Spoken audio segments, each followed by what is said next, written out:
As you may know, the library is closed right now due to these unprecedented circumstances.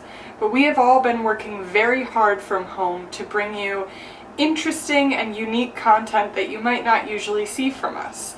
From resources to digital programming and interesting, fun videos like this. We went on our social media and asked you, what would you like to see more of from us? And you said staff recipe sharing, among a few other things. So today we're bringing you our CLD&J staff picks, our favorite recipes or our pantry staples, the things that we're making right now, and you will get to see all of our faces, what we're making, and the recipes that we're sharing. To start it off, my name is Fran. I am the paralibrarian for digital programming and communications, which is why I am making this video. I run the social media and generally do a lot of the online content that you see before you. So today I am making chocolate banana bread with the help of my fiance Eli, because I do not really do the baking or the cooking in this house. But this is a recipe that we used to make a lot a few years ago and kind of haven't in a minute, but I had some bananas that were getting past their prime and I'm very excited to turn them into something delicious, because who just wants to eat a banana? Not me. Let's get started. One extra thing we want to emphasize, none of us made extra trips to the store to make these videos. We all just used what we had hanging around in our pantries, in our cupboards. For instance, I'm substituting sour cream for yogurt in this recipe because I have a lot of sour cream. So use what you have, try to get creative with substitutes, and see if you can make something delicious using what you have at home. But we were substituting like a part of the flour with chocolate, right? Do a quarter cup. Special dark? Oh yeah, for sure. Okay.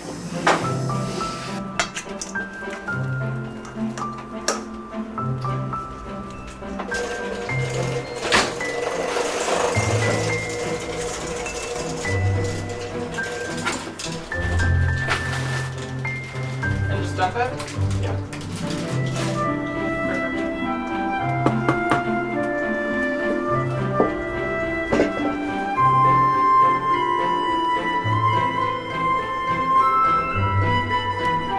All right, in it goes. For an hour.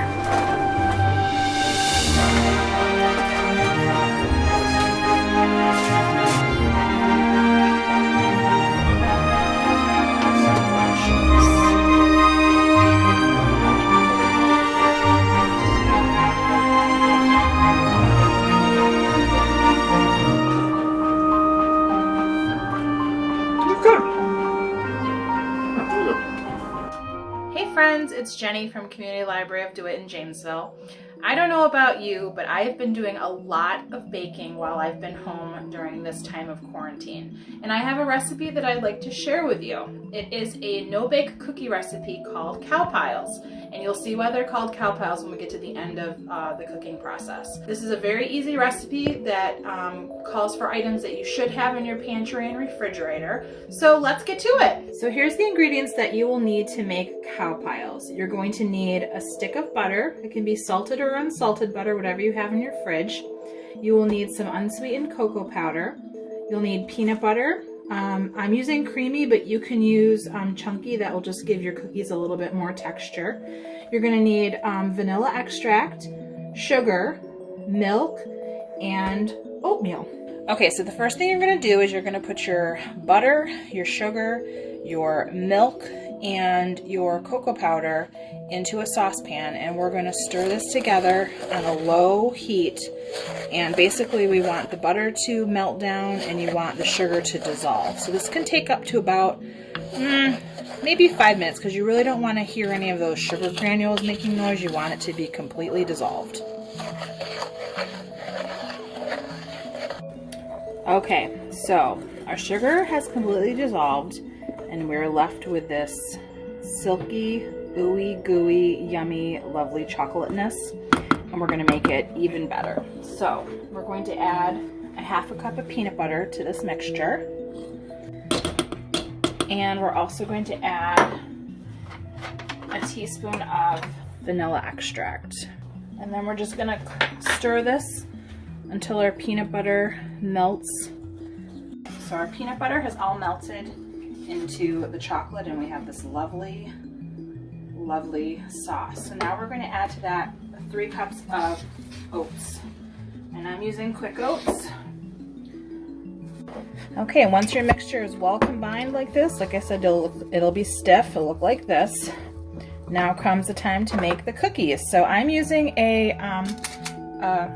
cookie scoop, but you can use spoons, it's totally fine.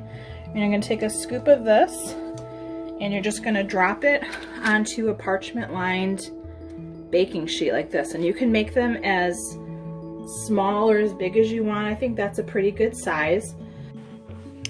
Okay, and here's our cookies all lined up on the tray. You can see why they're called cow piles, because they look like piles from a cow. And I'll let you use your imagination on that. But I hope you give this recipe a try at home. And I hope that you are all staying safe and healthy. And we hope we can see you soon. Hi, this is Erin from the Community Library of Do It in Jamesville. I'm in my kitchen today to hopefully bake my new favorite cookie recipe. During the time I've been teleworking, I've started a new weight control and exercise improvement program, but I've had a lot of cravings for cookies. So at the beginning of my teleworking time, I made a sort of a traditional cookie, an oat and butterscotch cookie. Love it.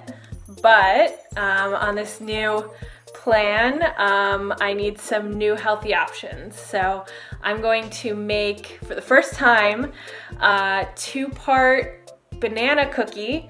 These are often called 2-ingredient banana cookies, and they have oats and bananas in it, and I'm gonna add a little cinnamon. So we'll see how it goes. These bake at 350 for 18 minutes.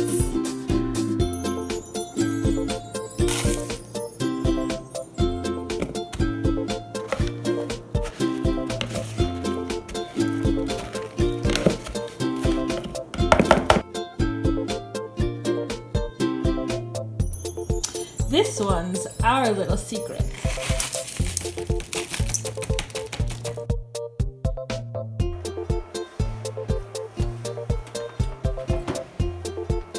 Ooh, looking good, smelling great.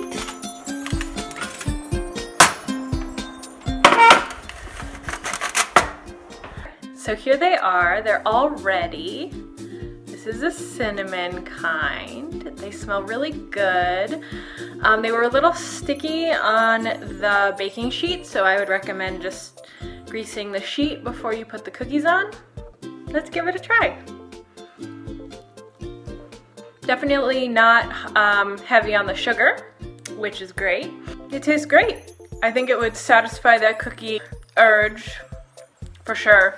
So that's a cinnamon one. I'm gonna try a chocolate one now.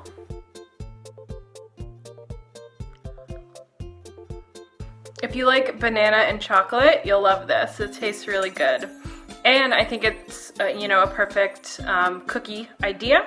It doesn't fully, encapsulate the, chocolate chip cookie experience, but it's definitely nice and sweet, a good way to get your chocolate. I think that's pretty healthy. Thank you for going along with me on this journey, and happy cooking. Hello, guys. Hi.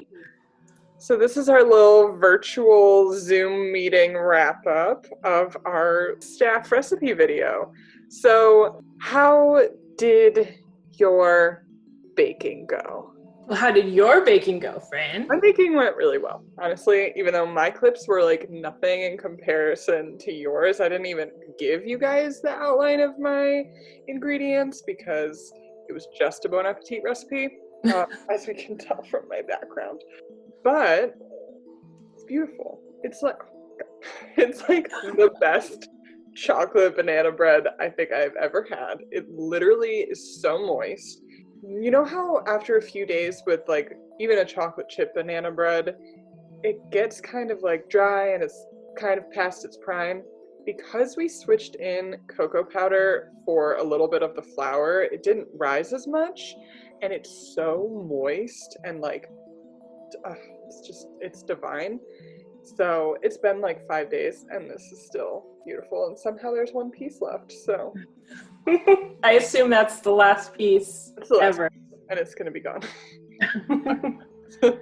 How about you? It went okay. My recipe is really, really, really simple. It's just oats and banana. So it doesn't get much better than that. I would say that I was a little underwhelmed by the taste as far as like replacing this recipe, you know, all my other cookie eating options with this recipe. I wouldn't do it. But I think, like, if I need a healthy option, I might have them around just as, like, eat this instead. Yeah. I think I liked the chocolate ones a little bit more than the cinnamon ones, just because the relationships seemed to work a little better and the flavor was a little better, I thought. Okay, Jenny, what about you? So I did like a no-bake like chocolate oatmeal cookie, which has been around for like decades. I think it's something that you'd probably learn in like home ec class. I don't know. So I'll show you what they look like. They're just like round, they're like, it's not a cookie in the sense where it's a dough and it's soft. So they do dry out a little bit after a couple days, but there's like a lot of oatmeal in it, which I think helps hopefully offset the amount of sugar in it. I think usually when you do like no bake cookies, it's just, you add, the chocolate and the peanut butter together and you mix in the oatmeal. This was, you cooked down 2 cups of sugar along with the butter. So it really was a very delicious like chocolate sauce to add your oatmeal into. So yeah, it's definitely great quarantine food if you're jonesing for like a chocolate peanut butter mix. It's nice because most of the stuff you should have in your pantry. So it's not anything where you have to like go out and buy some special kind of chocolate or do some sort of fancy cooking technique. It's just easy, quick. It's ready in like 20 minutes and it can really help your sweet tooth. So yeah, I think that's been the most fun thing about my cooking in quarantine is like realizing how many things just require the ingredients that you really do have laying around. Yeah, and it's fun I think it's also fun too, like I've noticed with myself, like I didn't choose to share like a more involved recipe. Like I just wanted to do something simple that people could do quickly and have stuff in their house. But yeah, I've been trying to experiment with some cookie recipes that I've saved that I've said, ooh, I need to find time to make these. So right now I have, I'm trying Bobby Flay's chocolate chip cookie recipe. He asked that you refrigerate the dough up to 3 days. So it's been in my fridge for 2 days, and tonight cookies are going to be rolled out and baked. It's going to happen. So yeah, so I'm excited to see how they taste and how they turn out. Well, it was great seeing your quarantine faces, and hopefully you all enjoyed this video, and let us know if you want to see more, what you want to see more of, and we'll try to make it happen for you. Stay safe out there and keep yourself healthy and well, and we'll see you soon.